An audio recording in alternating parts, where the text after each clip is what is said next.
You are not alone. Welcome to RBP, the Ross Bolen podcast. That is me. The other voice you'll hear today is funny guy Jared Borislow, also known as J-Bone. But this is a different Jared than any of you have met before, frankly. One I haven't seen in many years.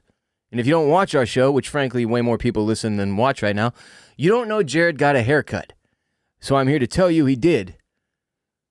And what a transformation. Also, if you followed him on @JaredBorislow on Instagram and Twitter, you'd be aware of this as well. But wow. I look a lot different. And I had my hair uncut for 6 months. The beard, I would get it trimmed, but like... You just say I didn't get a haircut for 6 months. It'd be the normal way to say that. Well, I started... had my hair uncut for 6 months. You know when you start a sentence off wrong and then you need to actually transform the sentence to get back to where you wanted it to go? Yeah, but as your co-host, I could have chose to ignore that or to call you out for it, and I chose column B. Yeah, I don't think anybody would have noticed, but you've heard me talk enough to know, like, oh, Jared messed that up. Yeah, fuck you, Jared. But yeah, I would trim my beard, so the beard had been like trimmed, but it was still very long, so I was a very hairy mountain man. I wouldn't say you looked like a mountain man, but you had unkempt vibes. You looked exactly like Little Dicky. I looked a lot like Lil Dicky, yeah. Okay, and the funny thing is now clean-shaven Jared, people have said looks like Elon Musk. Nobody said that. I swear to God. I swear to God. You think I made that up? I don't look like Elon Musk. See, the very fact that you're questioning it and checking the camera is enough to know that there's something there, right? He's like swollen. Say it, though. His face is like swollen at this point. Well, but you know, you could imagine, like, you've seen him look less swollen than he looks now. Why is he so swollen? I imagine it's the futuristic, like, alien drugs he's pumping into his body that are going to keep him alive forever. Is it adrenochrome? Is that the blood of the innocent children Yes. that the libs drink? Yes. The filthy libs that are running our whole country with their cabal? And George Soros, remember the World Financial Summit in Davos or whatever. I can't wait till that guy dies. I'm sick of hearing his name. Just really, it's like been like my whole life, man. What about the Rothschilds? I will miss COVID J-Bone forever, though. He was akin to Tom Hanks in Castaway and Galifianakis in Hangover at the same time, while embodying the general vibes of a home-challenged individual.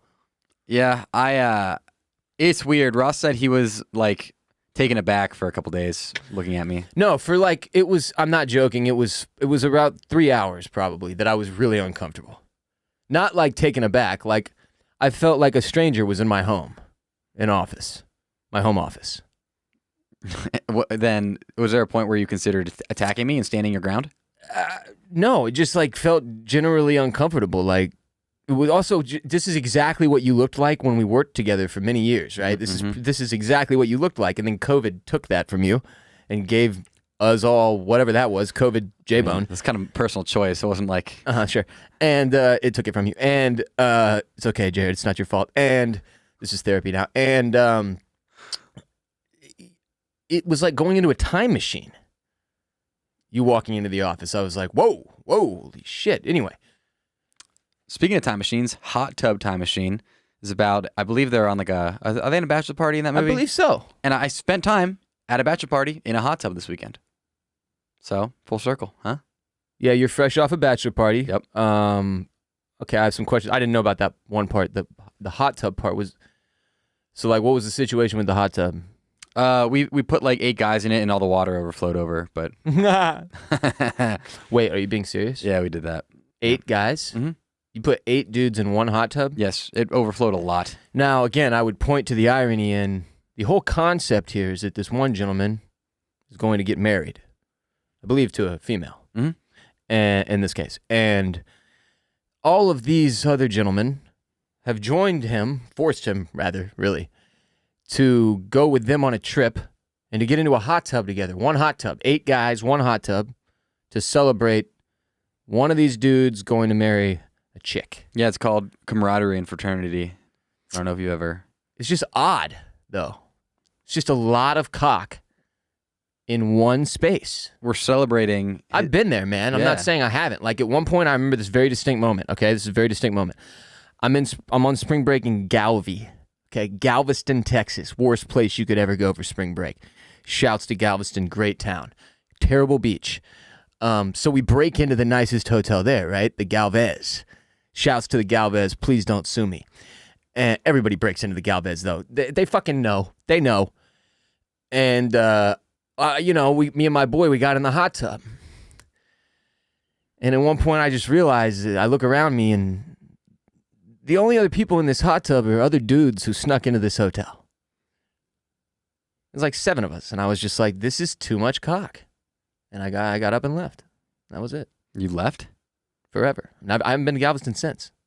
You I completely overdosed on dick in Galveston, and I haven't been back since. That's a t-shirt. I overdosed on dick in Galveston, and I haven't been back since. And Sell that to your grandma. Yeah. And all I brought you was this shitty t-shirt. Yep. In parentheses underneath that. We should sell that. P.S. There was a hurricane there 100 years ago. Yeah, there was. Yeah. Damn. Yeah. Well, Jared, you survived. I did. And I couldn't be any happier. I know our listeners feel the same. It was at 10,000 feet. It was in Breckenridge. So Because you got a little color here. Yeah. Which is also making me a bit uncomfortable just because I'm now easily the more pasty dipshit of the two of us. Yeah, when you're at 10,000 feet, you're closer to the sun. So hopefully I'm not Icarusing right now and getting too close to the sun, but I am tan and hot. Hot Jared. Okay. You can't call yourself Hot Jared. You can. Do you remember the story of Hot Jared? As you really can. No, I do. I love this concept, by the way. It's happened to a few people online, like Dan Katz. Remember Hot Big Cat? Yeah. Or whatever they call them? Hot Cat? Buff Cat. Yeah, this has happened to a few people now. I'm kind of terrified of the day it happens to me because I'm going to have to go kill that motherfucker. Like, I can't live with another.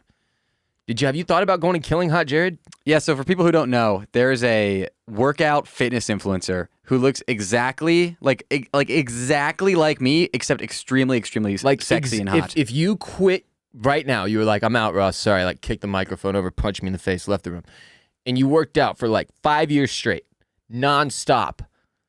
That's you exactly. To a T. Like same beard, same hair. He's really hot. And he's out there doing his thing, like selling supplements and stuff. Shouts to Hot Jared. And I'm forced to look at him and be like, my girlfriend wants this dude. Well, you don't know that. She probably does. Why would she not? He's exactly me. Evolutionarily, but hot. Yeah, probably. But yes. Maybe not.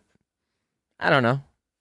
You never know. But that's why me and this guy have a rivalry, which is really just him doing his own thing and me being a cuck in the corner. Whacking it. Like that episode of Dave Chappelle. Mad Real World, where Chad jacks it in the corner and cries behind a pillow. For those of you who didn't watch that show, I apologize.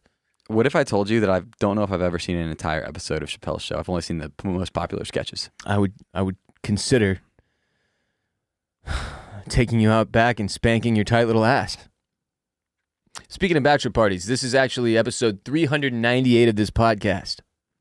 And suffice it to say, when we started this show, I clearly had no idea how things would go. I was throwing out weird promises left and right involving slingshots and strip clubs, and I was telling everyone to DM me, saying I'd answer every DM, and now I don't get to have DMs anymore. They're all you people just yelling at me all day. And I think I promised, though, that we would record episode 400 inside of a strip club. You did. During the day. And I don't even know, can we record in a strip club legally? I know you can't record video in there because every time we go, Jared tries and he gets thrown out. Isn't that right, Jared, you pervert? Yep, that's it. But yeah, the audio for a strip club would be way more sad than the video in a strip club.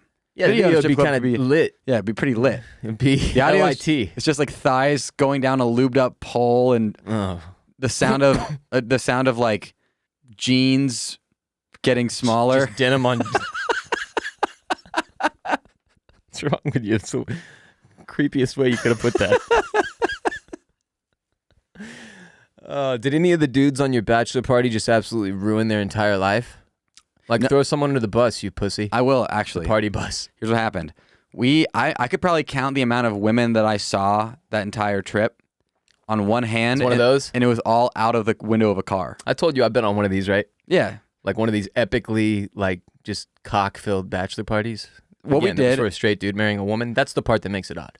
So what we did was we went rafting, and then we went to a cabin in Breckenridge, and then we did nothing the rest of the night and just drank and cooked dinner. Then the next morning we went hiked, then we went back to the cabin, and then we just drank and cooked dinner. And it was just Did you see a lot of dick? Just be honest. I didn't see. I saw one. Yeah. Just one dick though. That's not a lot at all. How many guys were there? 13. So that's a very small amount of dick, actually. In fact, that's a very good ratio. That's a good group of friends you've got there. You should be very proud of that. And the one guy, he might be listening right now. He knows who he is. Everybody else knows who he is too. Even if I didn't say it, they all like, oh yeah, I know who's. Everybody got that one friend. You just always got to show everybody's dick. Why is that? I really don't know. Why does everybody have one friend who's just like always whipping it out? Don't know. God, I wish I could throw mine under the bus right now. I just can't though. I can't do it. But there's always that one guy who's got to show everybody his piece. There's not a female version of that I'm aware of. Well, nope. Absolutely 1,000% sure is. Bet you there is. You know what? Because it's the girl. Because I've heard girls refer to this girl, and she's the chick who's just always naked. Like she's for some reason way more comfortable with nudity than the rest of the girls or whatever. Yeah. And that's, hey, look at my pussy chick. That's her. I feel like wouldn't it be more of a flashing thing? I don't know. I'm not. See, this is a part of female culture that we can't understand. Okay, well, the point is, one time I went on a bachelor party that involved no women, 0 ever showed up at all, which again was only odd because it was supposed to be a bunch of straight dudes on a bachelor party for a straight guy. It's for the boys, dude. You seem to have an issue with strictly for the boys events. This is why, because of this one I went on. It was about, I don't know, maybe 10 years ago. How many dicks did you see? Oh. My God. You've seen the film Euro Trip? Yeah. About that many. There were only 20 dudes on this trip. How'd I see 100 cocks? I don't know. It's a nightmare I'm not willing to go back to right now, Jared. What was the situation? It was just a poorly executed bachelor party. I mean, frankly... It was on a lake, and there was just nothing positive to be said about it, man. It was a living hell. It was one of the worst weekends of my whole life. At one point, I'm having a full-blown panic attack, okay? And there's like this fucking 40-year-old man there. Can't explain why, right? It's one of this dude's boys. He brings his $250,000 speedboat, okay? He piles all these fucking douchebags onto this thing. And he fucking makes me drive it.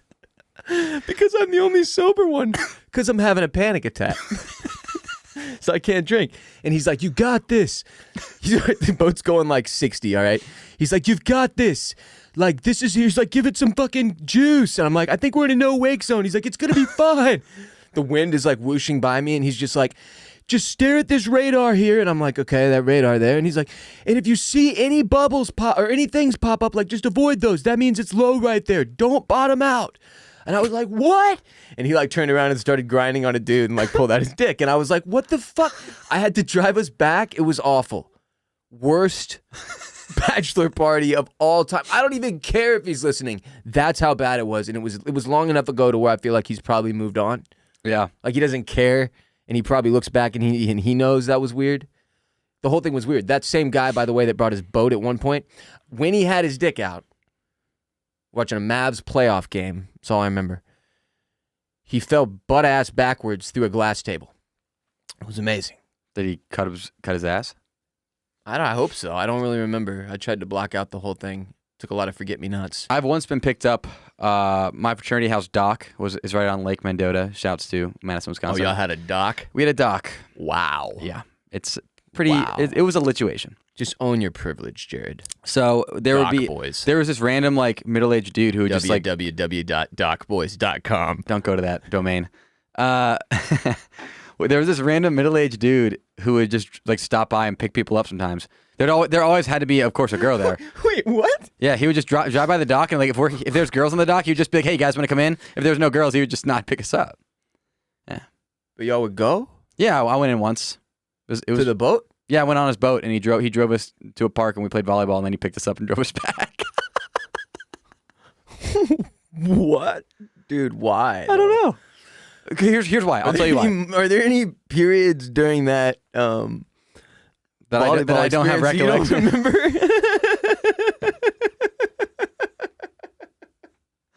Jeez. No, there was like 6 of us. It was safe. There was no implication because the implication was that if he tried to attack one of us, the rest of us would beat him up and steal his boat. Because of the implication. Yeah, because of the implication. Wait, who ruined their life though? Oh, Nobody ruined their life. Oh, that's good. I was explaining why nobody ruined their life. Okay. But yeah, we saw single-hand girls, it was all out car windows. Okay. Then we just chilled. It was very for the boys, so like you would have hated it. Again, I don't have a problem with that. It's just this one particular bachelor party that was for the boys. It backfired so hard. I shouldn't even have been there. In all fairness, the dude was just doing me like a solid, like because I was like a what you call it? What's the shittiest position in the wedding? Oh, usher. Yeah, I was that guy. I was an usher recently. This guy did not like me. He invited me out of courtesy. Why would you? Our squads did not like each other. We didn't really vibe. The whole thing. Why were you an usher then? Because I was really good friends with his wife that he was marrying, and from high school, she was like our friend group was super close. We were all super tight. Anyway, I hope they're doing great. But that was the shittiest bachelor party of all time, and I still revisit it like bi-monthly and just laugh at how absurd it was. It was the best stories I've gotten from any bachelor party. So if bachelor parties are just about the stories, then it was in fact the best bachelor party I've been on, which I can't tell you how much that upsets me. Anyway, do you feel like the groom from this weekend is more or less prepared for marriage than he was last week? Or neither? Neither. I think he's exactly as prepared as he was the previous week. Which I think means not applicable? Yeah. Okay. Yeah, he just drank and chilled and like had a good time, and then he got really drunk on Saturday night. See, this is the move. This is the move for your bachelor or your bachelorette, all right? Or your whatever, stag, whatever y'all call it all over. You do something low-key. You get fucked up with your squad. You go to sleep. You wake up again the next day. You do that again, mix in some outdoor activity of some kind. And then you go to sleep again. You wake up and you go back to your normal fucking life. Without having ruined anything. Yeah. Without having leveled up or down. Just stay where you were. That's the goal. If you're the person that's, especially if you're no, for the whole team, that's the goal. Go out the way you came in. If it's a little less financially stable, that's fine. If you blow some money or whatever, that's one thing. But, physical damage-wise to your person, disease-wise, long-term mistakes-wise, moral hangovers, the number one thing you want to avoid from a bachelor party is the moral hangover. Because those will kill you, Jared. Mm-hmm. Those will kill you. Yeah, I mean, a moral hangover is just like a drunk person's way of saying they are a terrible person, or at least were for one night. Yeah, I mean, in my experience, the worst of the moral hangovers are when alcohol isn't the only thing involved. Those are the moral hangovers. But now you can get the real bad moral hangover from being drunk and making a fool of yourself. Yes. I never actually got one of those. I don't think everyone it's a who moral knows me knows I actually never misbehaved in any way, shape, or form under the influence of alcohol. Yeah. I was completely rational at all times, never made outrageous claims about Kung Fu Panda being a top 10 movie ever made, and did not put on a fat suit level of weight in my face. Would you say you were in complete control of the situation at all times? All times. Complete control. When I woke up on the washing machine that once, when the police were at the door, that was still me in complete control. I knew they were going to come, so I wanted to make sure I slept right there on the washing machine closest to the door. Wait, you were stuck in the washing machine? No, I was asleep on top of the washing machine. Oh, I've seen the video. It's like where the person's stuck in the washing machine and the cops come. I haven't seen that video. Oh. But I was a grown man asleep on top of a washing. It doesn't matter, Jared. Doesn't matter, Jared. What if I told you we have a sponsor that makes shorts with built-in underwear? Shorts so comfortable and good-looking that bouncers at bottom-tier strip clubs have been known to keep Birddogs wearers from entering because they don't want the shorts of clientele distracting from the dancers. Wow. Yeah, Birddogs, bitch. They stole Lululemon's designer and are just doing it better. Go to birddogs.com and enter promo code RBP and they'll throw in a free Birddogs whistle ball with your order. You've got one in that box right behind your head, Jared. Why don't you pull down that box, open it up, and show the people the whistle ball from birddogs.com because you used the code RBP, and when you throw your ball, it whistles. You remember those Nerf Vortex Howler footballs that whistle when you throw them? This is just like that with a Birddogs logo on it. It's fucking genius. Everything you purchase should come with a fucking whistling football IMO. show, J-Bone. It's warming up. Summer is here. It's Birddogs season again, baby. Birddogs.com, code RBP, and boom, a free Birddogs whistle ball with your pair of Birddogs. Look at it. Behold it. Don't throw it at me. Don't you fucking... I know you're thinking about it. Just put it back in the box. Box it back up. Okay. All right? You look scared. I'm now scared. You've transferred the fear to me. Birddogs.com, code RBP, and you can handle the whistle ball out in public. We're just in a confined space here, and Jared is a NARP, so I don't trust him with it. It is amazing, though. It's beautiful. It's durable. What a piece of equipment. And what a time of year to attain such a toy. Yeah. For free with your underwear-free shorts or pants, by the way. They've got pants, and they're great pants. They're great pants. I wore those pants for over half of the bachelor party. I wore them into the hot tub. I wore them on the hike. I wore them everywhere. I respect that you wore them into the hot tub. You can wear them in their water, their land, they're everything. I'm one of these people who just like I've never understood why more of our bathing suits aren't pants. Like I get the not having a top thing for a dude or whatever. Like sure, but I want pants as a bathing suit. Like why do we have these tiny shorts on exposing all of our legs? I wore the shorts into the bathing suit. I didn't wear my Birddogs. No, pants. You wore the pants. I'm not pants in the hot tub. Yeah, you did. Yeah, you did. So Jared got a little vacay in over the weekend in the form of that bachelor party. When is the last time you had traveled prior to this weekend? It would have been in December, going home for the holidays. Ugh. I heard booking this summer is like absolute hell because everyone is vaxxed up and traveling again. Vaxxed and waxed and relaxed. It'll probably be like this for years. I feel like with computer chips and ammunition and toilet paper at the beginning of the pandy. I may never take a vacation again. It's been 84 years. Yeah, I'm not kidding here. I've known Ross for 7 years. I've literally never seen him take a vacation. I think the last vacation I took was when my former mother-in-law forced me to travel to Montana with the full-blown flu to go horseback riding and shoot guns for her birthday. Everyone knows how big I am on horseback riding and shooting guns. What was the name of your horse? Most Republican voters in this country, when polled, admitted that when they think about Ross Bolen, they think of horseback riding and guns.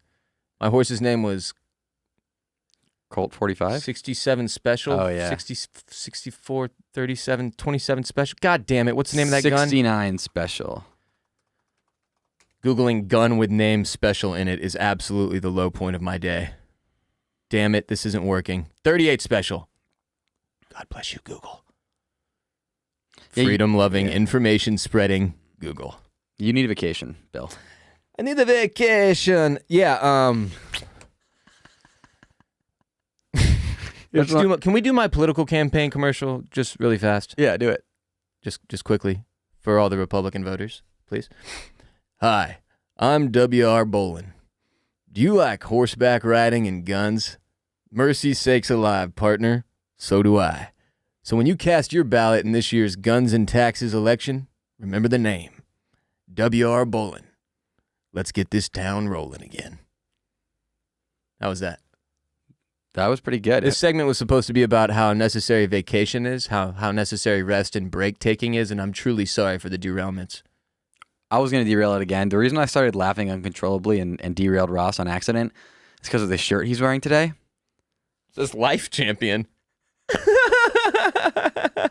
They sent me this for free. The last time I saw Ross wear this shirt, he wore a Life Champion shirt, and this is when you bought the tacos, and then your laptop fell off the roof of your car while you were on the highway. Wait, what? What was the taco part? You bought tacos, and the salsa opened up, and it sogged through the taco bag, and remember it like ruined your whole taco bag, and this happened while... How the fuck does that... Jared, the part of the story that matters is that I left my laptop on top of the car and drove off. On the highway. While wearing a Life Champion shirt. But then... what he means by a Life Champion shirt is it's literally just a shirt that says Life Champion, period. Like the funniest part to me was the insult to injury of you also had a bag of Travis Matthew who sent me this for free. You had a bag of tacos and the salsa opened up and it sogged through your bag and you were walking after all this happened and you're carrying it and everything fell out and all your tacos exploded on the ground while you're wearing a Life Champion shirt with a laptop that had been destroyed going 60 miles an hour down the highway. Look, I like to mock life a little bit here and there. You've got to if it can dish it out, it's got to be able to take it. So this shirt is fucking hilarious to me. Life champion. which is why I'm wearing it. Jared, what's your favorite location or type of location or spot to spend several days and get the mind reset, like for a vacation? So I have a very interesting vacation ideology, right? Like sometimes for vacation, I want to go to a bustling ass city and just like explore New York or San Francisco, That right? does not make your vacation ideology interesting so far. I'm just going to let you know. But I'm not a big relaxing vacation guy. to be Okay, honest. so you don't prefer. You would rather do the bustling stuff. You don't want to go to any type of like, let's just lay here in the sun and drink these fruity drinks. So yeah, I'm just not a big tropical vacation guy. I'd rather go like camping and like Got you. be in the wilderness and pay nothing than pay $2,000 to go to a beach town. Kind of surprised you didn't say like you would prefer an off the beaten path Las Vegas casino focusing on penny slots and $5 minimum blackjack tables. I do also love that. Huh. I do love to gamble, but then it's really hard to leave a gambling vacation feeling relaxed and rested because you're literally your heart's beating out of your chest the entire time. That's true. That's true. You leave feeling regret, mostly. Regret. I like the beach. I know you're not a beach guy. I like the beach. I'm a water boy. It recharges me, recenters me, makes me whole again or whatever. Fucking sand between my toes, you know? Cold showers on my sunburned skin. Cold beers in the hot sun for the drinkers. Little fruity drinks and shit. Not for me, I don't booze, but I have other things I choose. The beach is my spot, though. End all, be all, number one, not even close for me. So, like, when people are like, you want to go on vacation? Where do you want to go? I'm like, the beach of my choosing. This is not a difficult decision for me at all. I don't have to consider anything else. I'll say this, though. Camping, you brought up camping. Nature on the whole, good for my soul. You're one of those people who does a handstand naked so the sun can reach your bum? It's the handstand naked up against the tree, and then you know. Oh, yeah. So you grate your testicles against the tree bark to free the bunions that have formed. Mm-hmm. And then you train a squirrel to drop an acorn just right in your butthole. Bloop. Just a little bloop from a furry little friend. Thanks, Frank. I want to camp with you in a tent one day, Jared. That would actually be an incredible piece of content. You and I camping at Enchanted Rock for like 3 days with no other technology except the cameras rolling and have to feed and take care of ourselves and shit. Fend off the coyotes. Yeah. Rub our naked bodies together for warmth. It's Texas. I mean, it's not going to get that cold. You don't know. I mean, that would be pretty good. How many patrons? How many times you've been Well, okay, let's 3,000. No. Why not? That's not a lot. 3,000 people? We're at under 1,000. That would be triple where we're at. I'd go camping with you for 3 days for that. I'd fuck Jared. Would it take? You'd fuck me? I think what I said, fuck Jared. I would go camping with you just for fun. What really is happening here is it's showing how much it would take for you to go camping with me, which is at least how many patrons? If you thought 3 was so low. Probably like 4,000. This guy. You said you were going to rub your naked body against me for 3 days. And I said 4,000. That's a pretty good deal for you still. Okay. Fair enough. Skiing is far and away the dumbest vacation destination. Highest chances of death. Rest in peace, Sonny Bono. It is fucking freezing. You have to put on 100 layers like the kid in A Christmas Story. Mm-hmm. Also, it's rich people only. Rich people only. You need skis, you need ski clothes, ski boots, a ski pass for the mountain, and 3 generations of pure Caucasian bloodlines to even enter Aspen, Colorado at this point. In all seriousness, skiing like golf was almost designed to keep poor people out. It definitely was. That's what it feels like. The first time you get to go play golf at a nice club, you're like, oh, well, this was built to keep poor people out. The first time you go skiing at a nice resort, you're like, yeah, this is pretty exclusive. Exclusivity.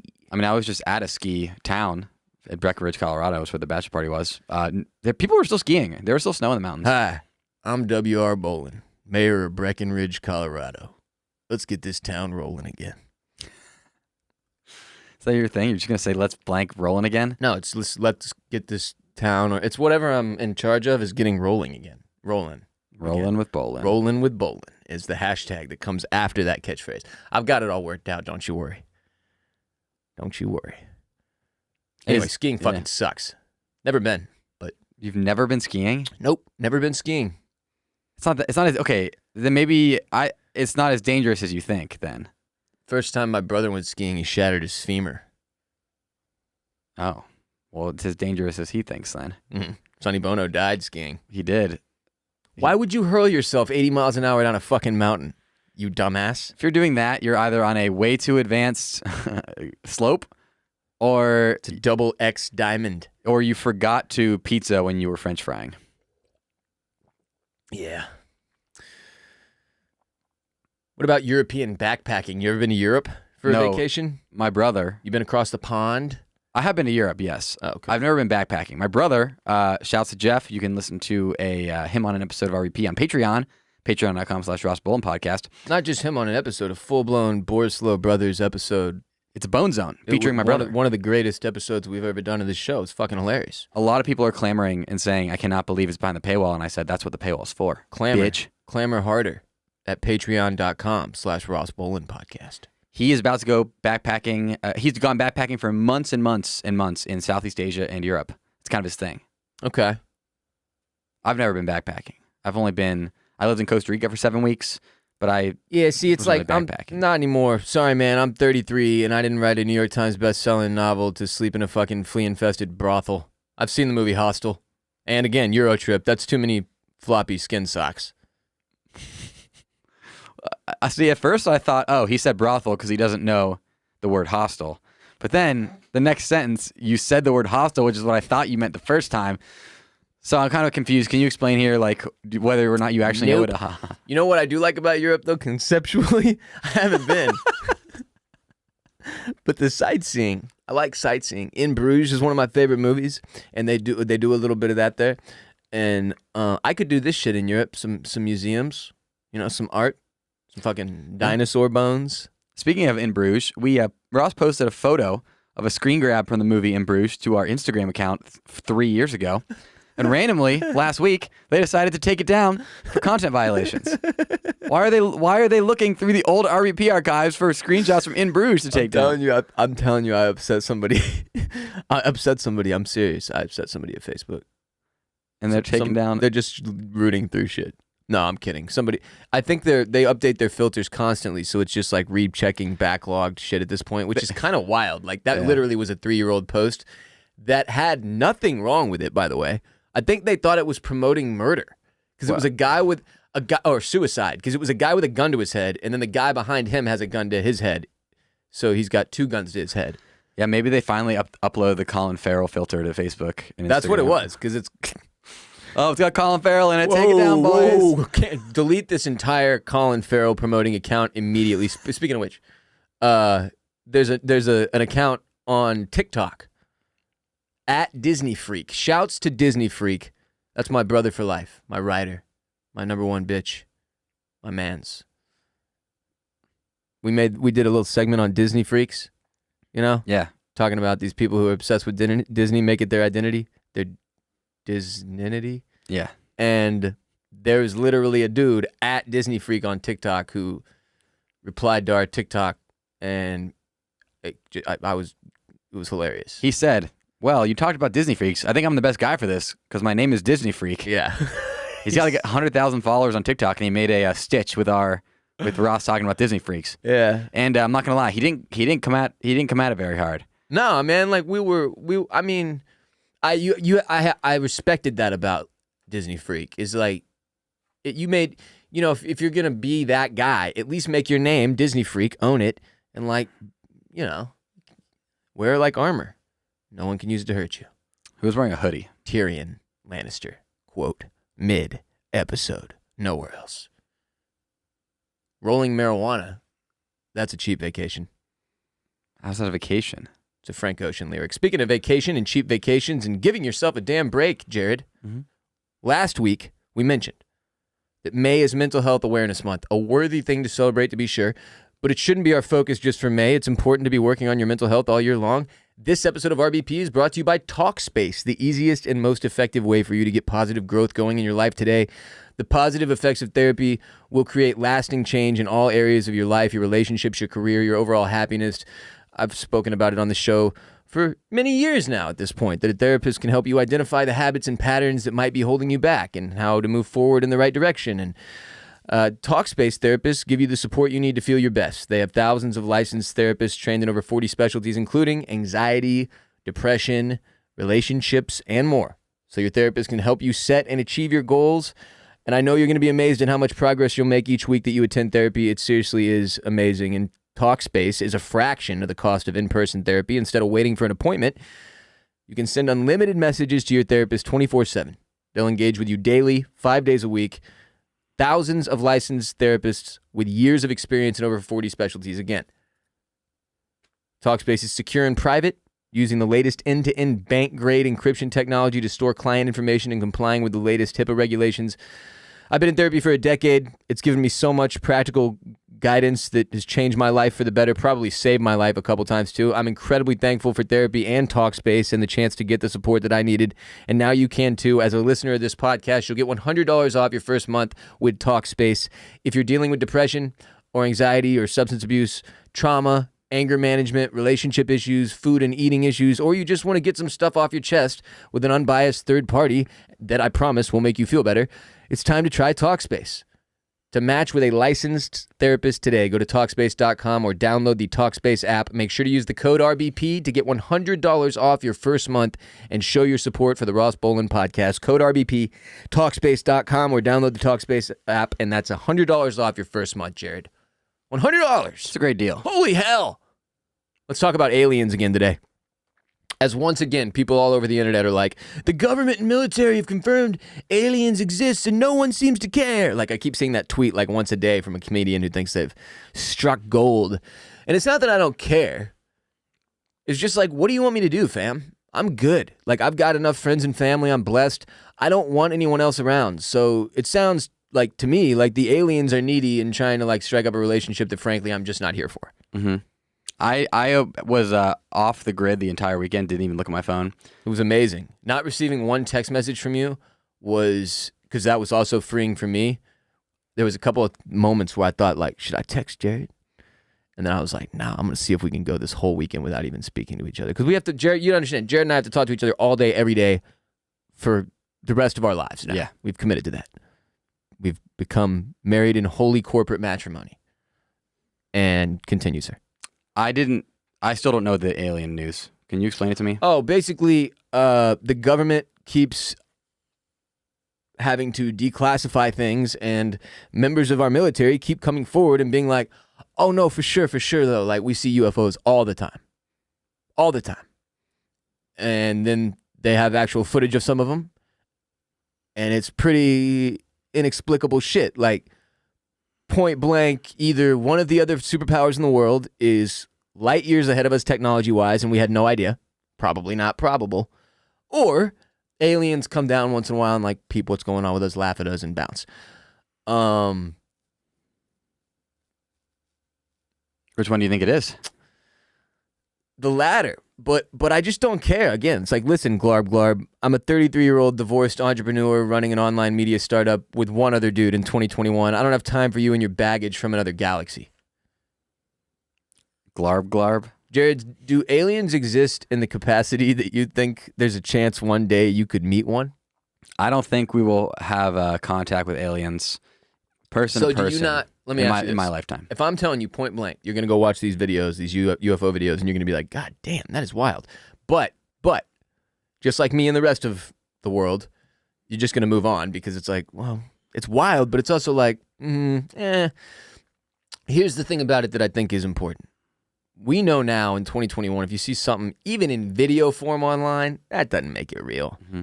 So it's almost like, can we get some kind of NFT version of that proves that that's the actual fucking alien footage, unaltered or whatever? Like, I need a government official being like, yes, this is a UFO. I'm Joe Biden, and this is a UFO. You know, maybe it's Mayor W.R. Bolen. They bring him out, and he tells you how he's going to get things rolling with this UFO again. But seriously, I need confirmation. So, like, when I see it on the news, which it's been on the news a lot, I don't particularly give a shit. Like, when Rogan talks about it or whatever, I'm just like, yeah, okay. Like, you know. My whole thing with aliens is, like, either stick a probe in my ass or just don't get the fuck away. That's kind of where I'm at. It's like, right? Yeah, let's go or come on, get out of here. Get out. Quit fucking around with our shit. Clap these cheeks or go stay on fucking Glarb Glarb 7. Yeah, dude. Exactly, Jared. That's exactly how I feel. So you don't think you're going to have to meet one day? I mean, if I could only be so lucky. Because you want to get your cheeks clapped. Yes. I don't think I'll ever meet one. I don't really believe in aliens. In the even I get the mathematical probability of it, galaxies wise, but I just don't care. Again, this is one of those things. It's like it's similar to people who don't believe in God. It's like they don't care one way or the other. You know, if there's a God and he comes down and smites us all, well, fuck it. Let's get it on. And if there's not, then fuck it. Let me get about my business. I feel like that's a lot of people who are non-religious. Okay? Yeah. That's how I am with aliens. I mean, maybe, but also just like, yeah. I don't get what the big fuss is about. Now, don't get me wrong. They start fucking with me in my sleep or anywhere near my bed. I'm upset. I'm not like you. I'm not looking to get my cheeks clapped necessarily. And if I am going to get clapped on, I'd like it to be in my backyard or something behind a tree or in a shed. Not in my bed. Don't scar my happy place, man. Don't take that from me. Don't get your alien seed on my Lisa. What's your number one place to get your cheeks clapped by an alien? The hot tub. I don't know. I feel like the water gives me a chance if things get too aggressive to maybe have to like put them down, you know? Do you think aliens know what water is? Plus, you can kind of mess with the jets, get some jet action involved. Oh, Whoo. put your ass right up to the jet. I don't know. I'm just saying. Everybody knows about them hot tub jets, how they be. Yeah. Everybody knows. Yeah. And then watch out because, you know, the same way that the hot tub jet shoots the water in, the pool drain takes the water out. Don't sit on the pool drain, kids. Everybody knows. Shouts to the prolapse. Do you think there's an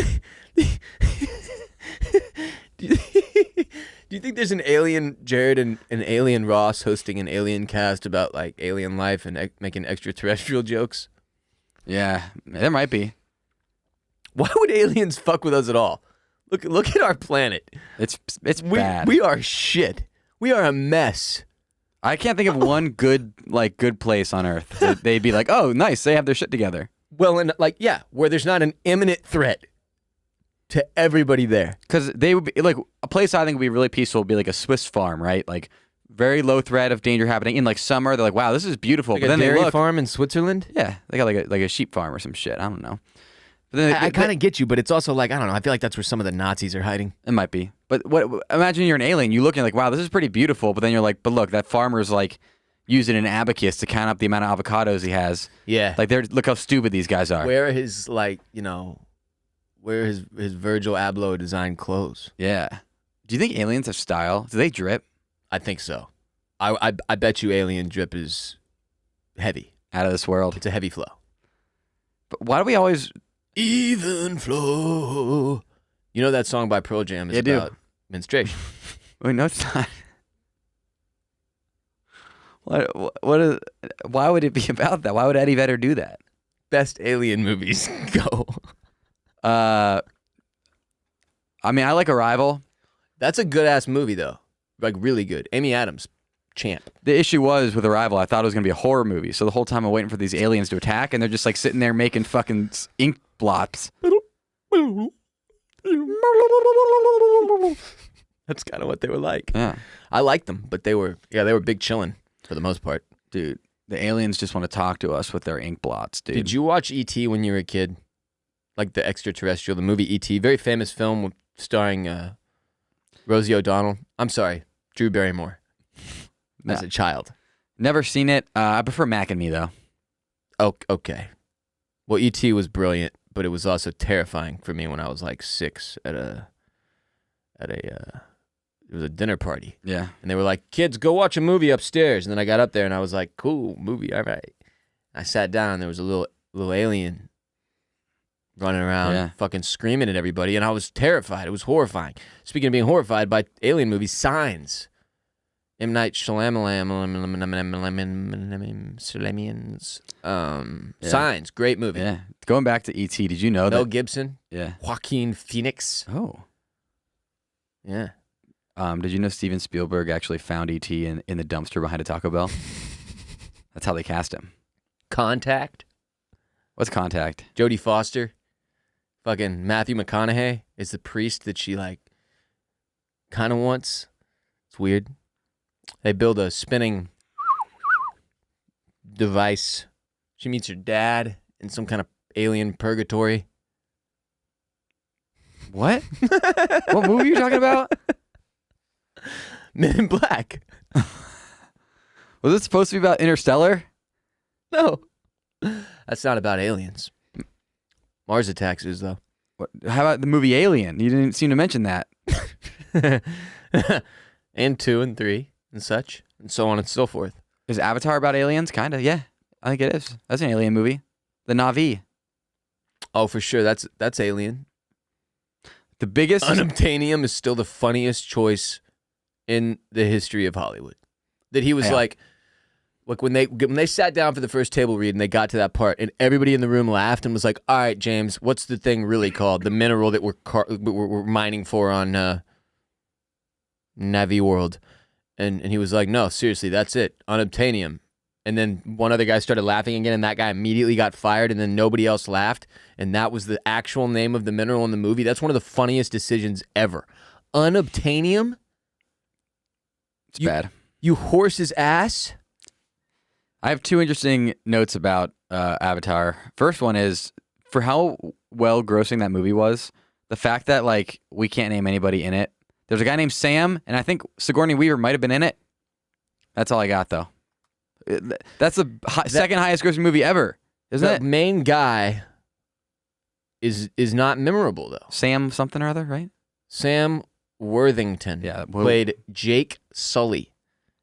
Just on the whole, if you were to compare Titanic, by and large considered to be James Cameron's best work, and Avatar, if you watched in either order, one and after the other, by comparison, Avatar is a terrible movie. It's terrible. It was the most overhyped piece of shit ever because of the 3D and the fucking graphics or whatever. And yes, it is one of the most successful movies of all time monetarily, but like just storytelling wise, it was trash and it mostly stole from like Fern Gully and shit that already existed. And it was just like the character names alone, bro. Jake Sully. Unobtainium. You can't even name anymore because it's that bad. Natiri was Zoe Saldana's character. Oh, yeah. Sigourney Weaver, Dr. Grace Augustine. Anyway, it's just kind of a shitty-ass movie. I liked it. I really liked it. I bought it on fucking Blu-ray. It's my worst call of all time. It's terrible. I literally said, I saw commercials for that or like a trailer before another movie, and I said, wow, that movie's going to bomb. Oh, God, you were off. Yeah, you were slightly off. It became the biggest movie ever until like the whatever Marvel one beat it. Infinity War? I think all of the Marvel ones now. Yeah, well, every time Marvel drops another one, Yeah. they're going to be the new record holder. Yeah, I've never watched any Marvels, so what I'm waiting for I'm is working my way through them. I'm waiting for COVID 2022 to happen so that I can get inside That's and when watch you're all waiting. of them. You're holding Marvel for that. I used my Marvel a lot on the first COVID, so we'll see how the next one goes. I don't know if I'm gonna have that kind of like Yeah. I don't have that many left. I'm on the Avengers, the first one now, and on our TV and film podcast, Oysters, Clams, and Cockles, we're slowly covering this in conjunction with as they drop new shows. I don't know if you're familiar with how they're doing this at this point, Jared, but it is a goddamn cash machine. So what they do is they put out like a new show like WandaVision or Falcon and the Winter Soldier on Disney Plus. Everybody watches that shit. It sucks a whole bunch of new people into the Marvel universe. Then you discover there are 30 damn movies. You have to spend the next 6-7 years of your life watching those movies. At that point, like 6 or 7 more movies have come out because they're churning these fucking things out. And every single one of them is starring 22 A-list actors. Every single one of them. It'll Jeremy be like Renner. This movie, the first Avengers I'm watching right now, about 20 minutes in, Jeremy Renner's introduced. And I'm so stoked, right? Because I'm like 6 movies in, I finally see Jeremy Renner's character. And they're like, and here he is, Jeremy Renner. And I'm like, ooh, there's my guy. I'm the number one investor in Rencoin. And then this fool turns into a bad guy within 5 minutes. He gets like fucking, spoiler alert. That's not even like no one. I just told you I haven't seen it, but whatever. Well, anyway, Jeremy Renner's character got flipped like quick fast. I imagine he gets flipped back at some point. Slow though. Yeah. How do I invest in Marvel? Because it's good. It's pretty nuts. Is it tough, Disney? man. Is It's it a Disney lot. or no? I meant monetarily invest. Oh, I think it's Disney. Yeah. Not financial advice. I'm not confident that it's Disney, so let's just say, yeah, it's definitely not financial advice because we can't even confidently tell you which fucking company it is you should invest in. Speaking of movies, though, did you see this viral clip? ESPN, Sports Center, every freaking account you follow put up of Adam Sandler playing basketball in an outdoor park. Yeah. In like a dry fit polo. In a dry fit polo that hangs down to his knees, in XXXXL basketball shorts that hang down to his ankles. And everyone knows I stan Adam Sandler, but like this clip that went viral of him playing pickup ball, holy shit, he is not good. His fashion choices are extremely detrimental to his ability to walk, run, jump, and in general move about the court. So like he doesn't, like they show 2 plays, okay? Here's the fascinating thing about this footage. They show 2 plays. The first play, Adam is uninvolved in. He's on the other end of the court. The second play is him being absolutely destroyed defensively. A dude just blows past him for an easy layup because, again, he can't really move. It's like he's in concrete shoes out there. So I asked myself, hold up. So did somebody sneak like 2 plays worth of footage, like, because it was clearly not cool that he filmed this, and then was just like, fuck, that's so bad, I'm not going to even film anymore, and then still sent it in? Or like, what?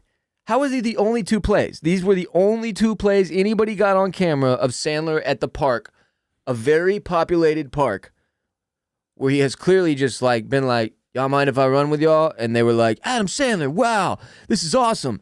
And then he's ruining the whole game for one team. It's like anybody who agrees to play Warzone with me. They're like, oh my God, cool. Ross, because I listen to his show. And then I play with them and they're like, man, yeah, it's tight playing with you, bro. We'll catch you next time. We got to go we got to go find another teammate who can do something. Yeah, other than die.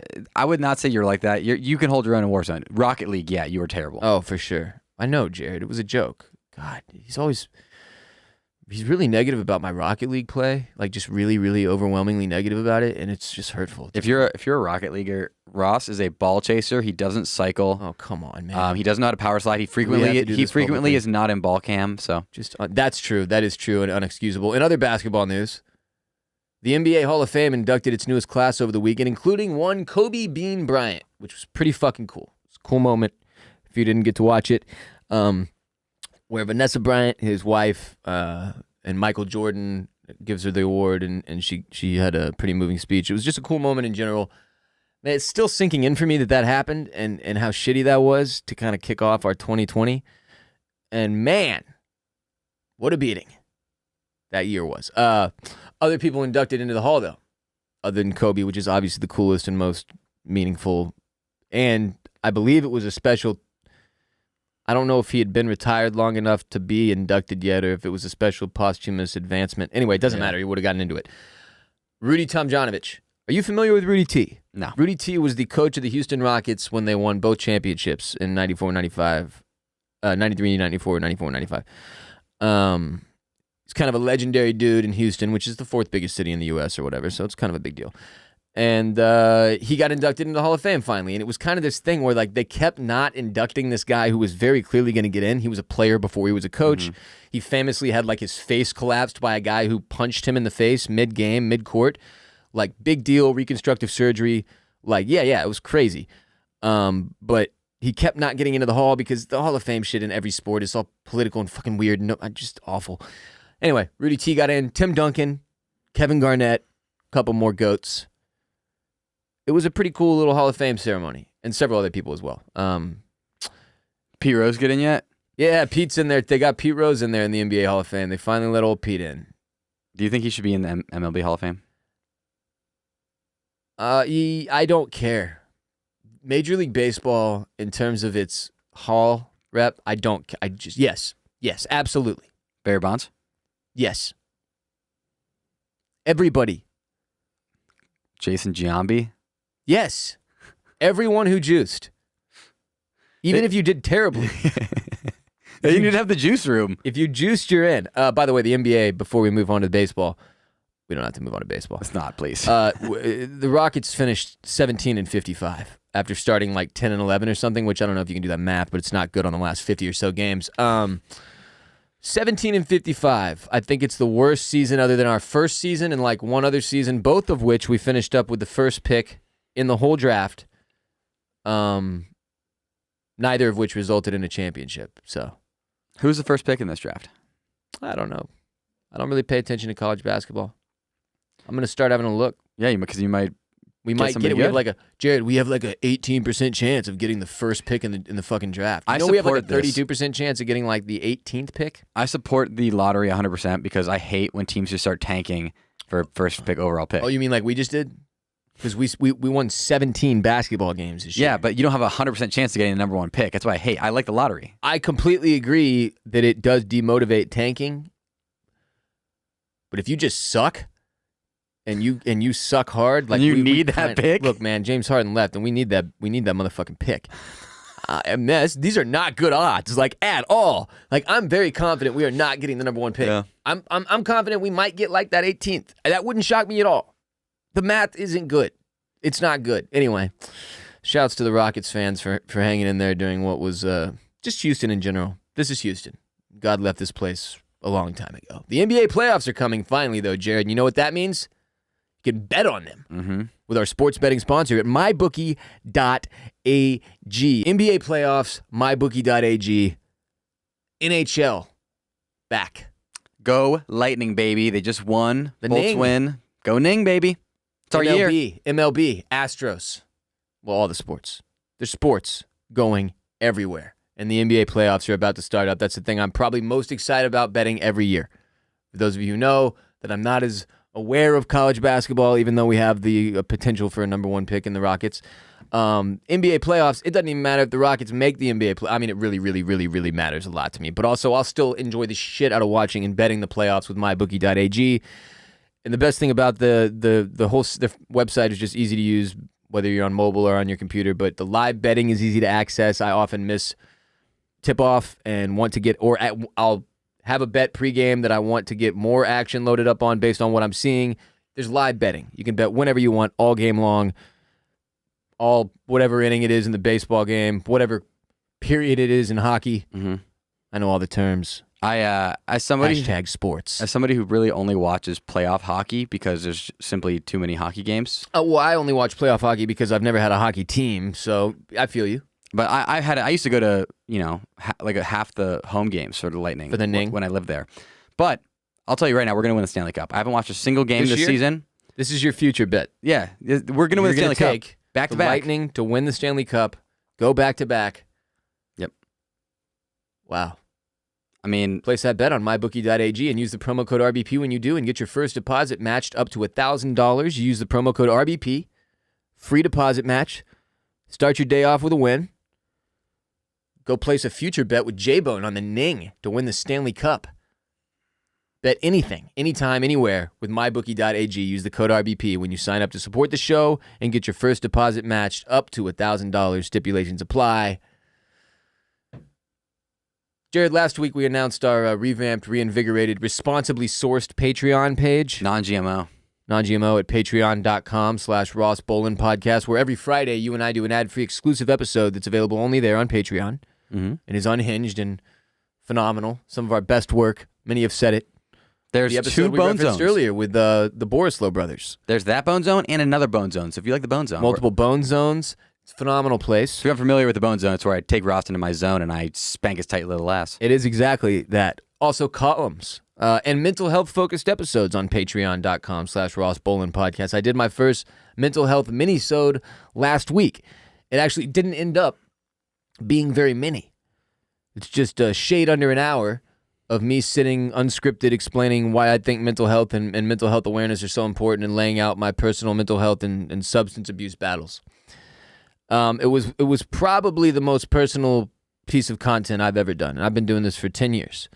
And it's available, again, only on patreon.com/Ross Bolen podcast and only in the tier where you get access to the mental health minisodes. So the RBP Enforcer tier and the RBP.ag tiers. True. So that episode being a full hour and not so much a minisode, I wanted to take some of it and share it today with the public podcast, if you will, because not only was it the most personal thing I've ever recorded, but I also I think there are some people who still maybe don't understand exactly why Patreon is important, and I wanted to take the chance to explain that again. On top of the fact that it is May and it is Mental Health Awareness Month, and the things I share here are all mental health related. But like I've said, Patreon is sort of the backbone of everything we get to do here.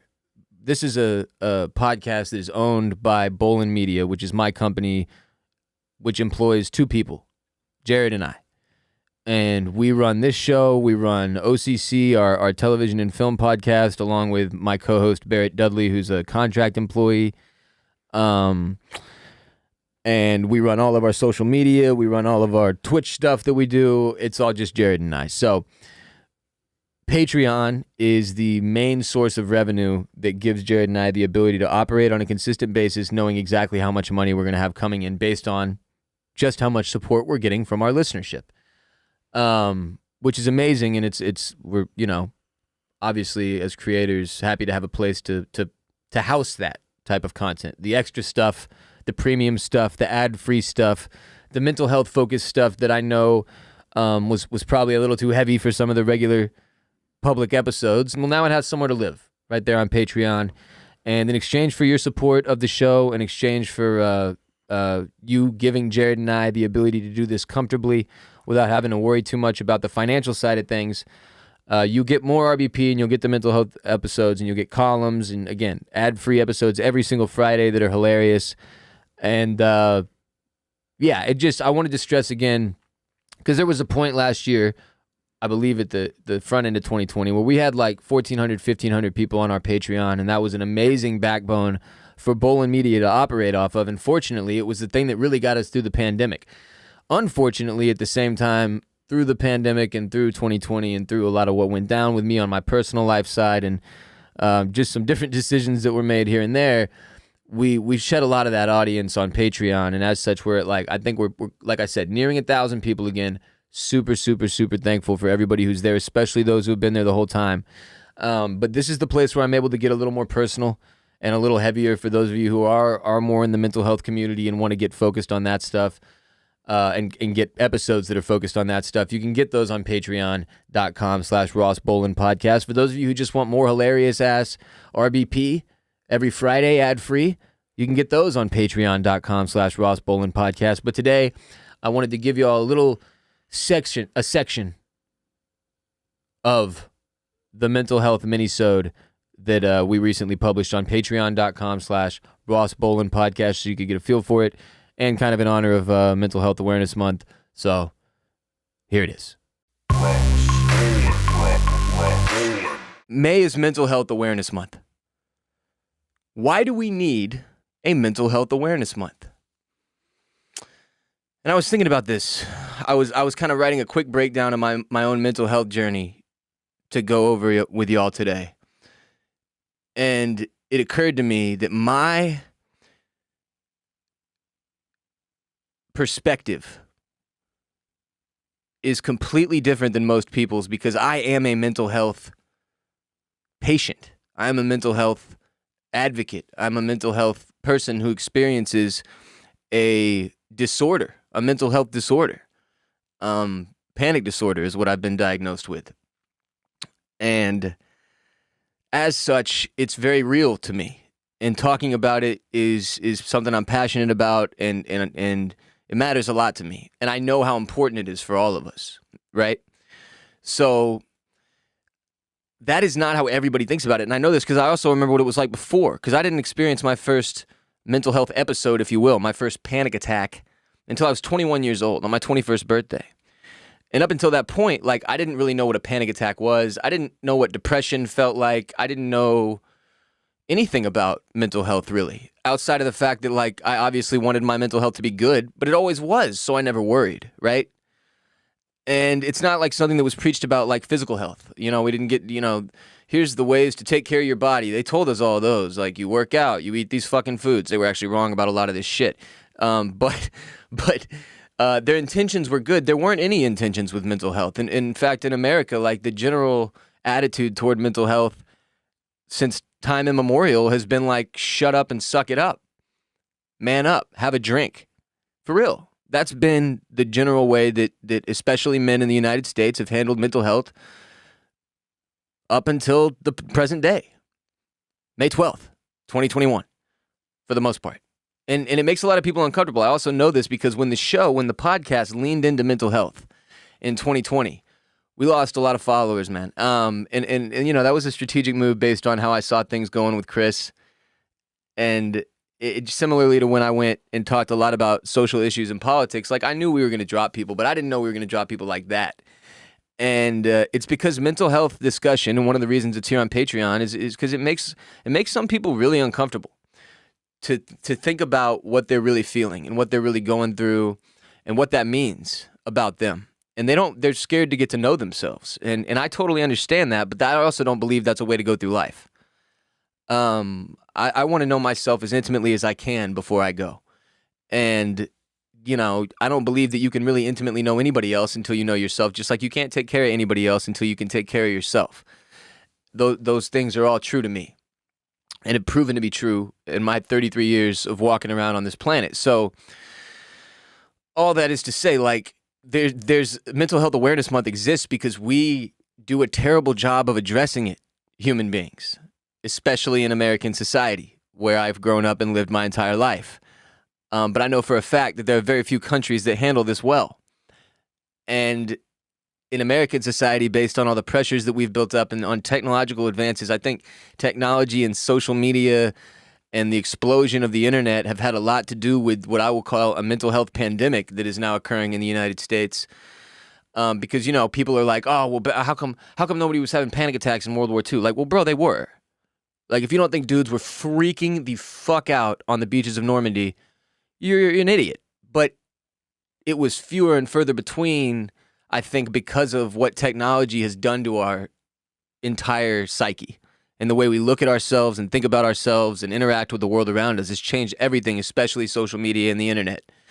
And all due respect to the World War II dudes, they didn't have that shit on their plates. They had a lot of other big-ass problems to deal with.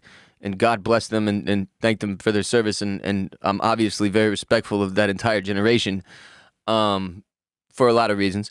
And it's just crazy to think about, like, how much this has progressed, I think. Like, I don't think back in the day the cavemen were having panic attacks, bro. They didn't have, like, the same type of problems. They had fight or flight response. If a lion attacked, the shit kicked in. But I don't think because their brains were still wired the way they were supposed to be, I don't think they had these unnatural, because that's what it is. A panic attack, what I experience is my full-blown fight or flight response kicking in on the level that it would have, say, somebody ran into the room with a gun. On the level that it would have, say, you were hiking and a bear came out of the fucking woods. Like, that's what happens to my brain. I think I'm going to die. And it kicks out all my adrenaline and my fight or flight response is all off whack. And that's a result of, like, a lot of things that would take many, many hours to explain. But that's not why we're here today. But there has to be an awareness around this concept of mental health in the same way that there is physical health, right? Which we're trash at, by the way. We're terrible at physical health. So it would make sense that we suck ass at mental health too. But holy shit, to ignore it completely as we have. Like, I'm still astonished that Mental Health Awareness Month started in the 40s, as we discussed on Wednesday's pod, for all the reasons that I just mentioned. So here's a quick breakdown of my mental health journey before I speak a little more on why Mental Health Awareness Month is so important and what I think we should do. Like I've mentioned many times, and for those of you who are new here and don't know this as much, I appreciate you being here and I appreciate you listening. I never really experienced any real mental health issues in my life until my 21st birthday. All right, I turned 21, and after years of legal issues and being on probation and kind of being a fuck up, as you would put it, But I was really struggling with going through a lot of things emotionally, and rather than feel those things, I decided that just getting high and drunk was a better idea. And it wasn't, it turns out. It all compounded with a lot of unaddressed issues kind of exploded, or like forming in this way that it eventually led to panic disorder. And it all kind of came to fruition on this day that should have been a huge day of relief for me, where like, oh my God, I can drink now and I can't even get in trouble legally. Instead of that, it was, it was like the relief, that release, the not having to worry about it, the not having anything to worry about almost caused the panic. And I was just sitting there at a bar for lunch with Barrett Dudley, one of my best friends for like 17 years or whatever now, that co-hosts Oysters, Clams, and Cockles with me, on the square in San Marcos. It was called Sean Patrick's. And I lost feeling in my hands and my feet, and my heart was racing, and I couldn't think straight, and my vision blurred, and I got tunnel vision, and I felt like I was going to pass out. And I was kind of like, hey, Barrett, I'm sorry. I was halfway through one beer, by the way. But I was very, very hungover, and that's an important thing to remember. And I was like, hey, Barrett, I'm sorry to stop you, but something is very, very fucking wrong. And I like stood up and kind of stumbled over to the bartender, and I was like, you got to call 911, bro. I think I'm having a heart attack. And he was like, you're what? And I was like, I think I'm having a heart attack. You got to call 911. I'm fucking dying. Something's fucking wrong. I don't know. I was pretty calm. Like I was basically talking like I am right now. I was like, because I thought I was for real dying. Like, I had never experienced that. And it's profound. It still makes me uncomfortable to think about it, because I had never felt that before. You know, to think that your life is ending is traumatic. Which is one of the weird parts about what I struggle with mental health-wise now, is a lot of this that I deal with present day is actually PTSD. And it's the result of having that compounded trauma of thinking I was dying, happening over and over and over and over and over and over and over and over and over and over and over for a decade. And especially at the front half of that, it was too often, way too often. And it fucked me up, for lack of a better phrase. So initially, that first one I had, you know, this guy, the bartender, talked me down a little bit. He was like, just take this glass of water, you know, drink some cranberry juice. He was putting half cranberry juice, half water, mixing it and making me drink. And I was like chugging the shit because I was freaking the fuck out, man. I thought I was dying. So I was like, whatever this guy, he might as well have been a fucking doctor. It might as well have been Jesus Christ himself handing me that beverage. I was like, and that's the strange thing about the panic attacks for me. It's like anybody just having somebody there, just interacting with another human is enormous. Because I'm like, oh fuck, okay, this is huge. Like if I die, at least someone will know. You know, that was always my biggest worry. Was it, and having it by yourself is awful, because you think you're dying, and you don't want to die by yourself. Right? Nobody does. We all do, or a lot of us do. Some of us believe that no matter what, you die by yourself, no matter how many people are in the room. But it just depends. We'll go down that road on another day. So I'm chugging these cranberries waters, and you know, I kind of calmed down. It kind of subsided a little, and just a little was God. It felt like 1,000 Xanax on my soul. Like, I mean, what I didn't know was I was still in the throes of full-blown panic attack, but it wasn't as bad as the initial height of it. So I started to calm down, and I was like, well, obviously, let's get the fuck out of here. And on the way out the door of the bar, I projectile vomited up like a gallon of cranberry water. And then on the way home, I puked all over the side of Barrett's SUV. My head out the window the whole time, and I was vertical for a while. On the couch and in bed, and I couldn't keep any food down, and it was awful. Okay, so yeah, that was your little taste, your slap and tickle, your tease, your dessert, your side dish, your side piece, chicken wing. What? Just go to patreon.com/RossBolenPodcast if you want to listen to the entire, almost hour of me sitting there and talking to myself, by myself, as I became very accustomed to during the great pandemic of 2020, as we recall it. Yeah, I wasn't allowed in the room. Ross said, Jared, get out of here. Go get yourself a gumball. So I had to go find a gumball machine. There's not a lot of gumball machines nowadays. Threw him a quarter and I said, go on, kid, get yourself a gumball. And then I sat down and I cried. At one point I was crying though. Like, it is pretty emotional. I was crying at one point and I was laughing at several points. So it was one of the realer things I've chosen to record. Jared put me at gunpoint in the chair is what I'm now openly admitting on the microphone, and he made me record this episode. Cry for me, sad man. Yeah. Patreon.com/Ross Bolen Podcast. Y'all are awesome. I appreciate you. Thank you so much. Some quick shouts before we roll. Congrats to everyone at Washed Media for the birth of their children. Congrats to listeners Alyssa and Jordan on their engagement. Happy birthday to Jesse Wolf.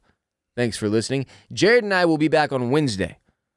Also, just wanted to say quickly, you should watch this documentary, The Crime of the Century, on HBO, if you haven't. As I will be discussing that documentary, it's on the opioid crisis and Purdue Pharma and Big Pharma in general and fentanyl, etc. on Friday's Patreon episode to some degree.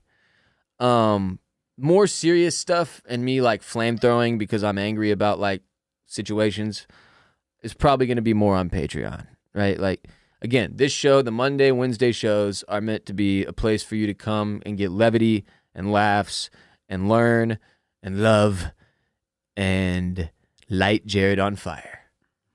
Okay. What? But we will have some of that on the Patreon as well. It'll also just be places where Ross can flamethrow. Well, the Friday ones are mostly going to be laughs. But yeah, on occasion, I'm going to have to flamethrow. And this is a flamethrow situation. Should we buy you the flamethrower from Tesla? We'll probably talk about this a little more. I don't think they're available. You have to pay like some insane markup. Plus, no, I don't know how much I want to. I know somebody in Austin who has one. I have a plug. Oh, God. Just say the word. Of course you do. Well, the point is, I'll talk about it a little bit on Friday on Patreon, but then we have a television and film podcast, like I said, Oysters, Clams, and Cockles, where I think Barrett and I will probably discuss it a little more extensively if y'all want to go get a little taste of that. We're also, everybody's going crazy over Mayor of Easttown, this HBO show right now. We're covering that on Oysters, Clams, and Cockles again, formerly the #1 Game of Thrones podcast in the world. That's why a lot of people were aware of us. We cover all TV and film now. Like I said, we're doing my Marvels journey at this point. Marvels, that lets everybody know that I'm total noob. My Marvel journey.